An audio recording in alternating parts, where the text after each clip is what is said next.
இலையெல்லாம் ஒரு சின்ன கீரல் கூட இல்லாம எல்லாத்தையும் பார்த்து பார்த்து தான் நான் வாங்கிட்டு வந்தேன். தேங்காய்லாம் கூட ஒன்னு எடுத்து நல்லா குலுக்கி பார்த்து தான் நான் வாங்கிட்டு வந்தேன். நீ என்னத்த கவனமா வாங்கிட்டு வந்தியோ? உன்கிட்ட ஒரு பொறுப்பை ஒப்படைச்சா நீ நல்லபடியா பண்ணுவேன்னு நினைச்சா இப்படி நீ பண்ணி வச்சிருக்க. கொஞ்ச நேரத்துல அடியார்கள் எல்லாம் வந்துருவாங்க. இப்ப என்ன பண்றது? பெரியப்பா, என்ன சித்தப்பா வாங்கிட்டு வந்ததெல்லாம் அங்க இருக்கு பெரியப்பா. சித்தப்பா இந்த பழைய இலைங்களுக்கு பக்கத்திலேயே கொண்டு வந்து அதையும் வச்சுட்டாரு. நான் தான் அதை தனியா எடுத்துட்டு போய் வச்சேன். சித்தப்பாவுக்கு நான் எடுத்து வச்சது தெரியாது. அவன் இருங்க, நான் எடுத்துட்டு வரேன்.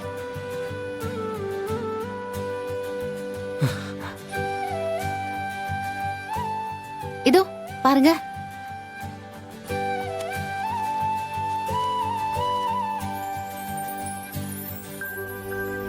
இன்றே டவுன்லோட் செய்து உங்கள் ஃபேவரட் ஷோக்களை என்ஜாய் பண்ணுங்க.